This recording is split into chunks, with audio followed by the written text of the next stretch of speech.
আগের সাথে একটু শুটকির বাজারটা একটু বেশি। যেমন কিছু কিছু মাছ আছে, যেমন এই শুটকিটা হলো বাইরে থেকে আসে, বার্মা থেকে, আপনার কেজিতে প্রায় 100 টাকা বেশি। তা হচ্ছে ছুরিটার দাম বেশি, লটকে আছে কেজিতে প্রায় 1-150 টাকা কেজিতে বেশি। আরো অন্য অন্য আইটেম আছে, সব মালাতে কেজিতে 20 টাকা 30 টাকা কেজিতে বেশি হয়ে গেছে।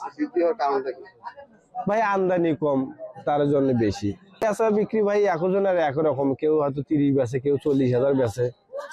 এখন একটু হলো পাইকারি অঞ্জার মাস উপলক্ষে পাইকার মানে শুটকি কম খাচ্ছে, পাইকার কম আসতেছে।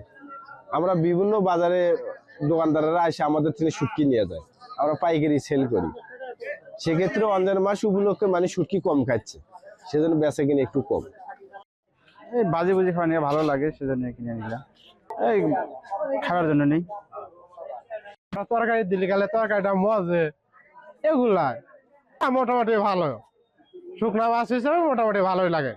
আমার হাটে খুচরি মাছ বেচাই না হয়, এখানে পঞ্চার মাছ তো একটা কম দিতে, সব মাছ কিছু কিছু আছে, সব কিছু বিক্রি হয়।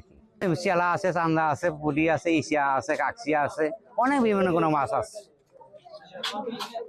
তাতে মোটামুটি ভালোই চলে আর কি, মনে হয় বিক্রি হইতেছে আর কি। আমরা মনে করি যে আমরা হয়তো কেজি ভাব নিয়ে আসি, কেজি ভাব নিয়ে এসে হয়তো আমরা বিক্রি করি, নিয়ে এসে এই বাজারে খোলা মাঠে বিক্রি করি, এবং খুচরা বেশি পাইকারিও বেশি আমরা বিক্রি করতে চাই। এখানে যে পিক আপ দিয়ে নিয়ে আসি, ট্রাক দিয়ে নিয়ে আসি, পাইকারিও বেশি, খুচরাও বেশি। সাধারণ লোকই বেশি নাই, গরিব মানুষ, সাধারণ লোক। শুটকিত পড়তায় আছে, মাছের চাষ শুটকিত পড়তায় আছে, একদিন নিলে হয়তো কয়েকদিন বড় খাইতে পারে। এখন কম, একদমই কম। 20-25 প্রকার শুটকি আমাদের এখানে বেচা হয়। গাড়ি ঘোড়া দিয়ে নিয়ে ট্রাক দিয়ে বাজারে নিয়ে এসে বিক্রি করি। এই পর্যন্ত বেচা কিনে ভাই, খুবই খারাপ।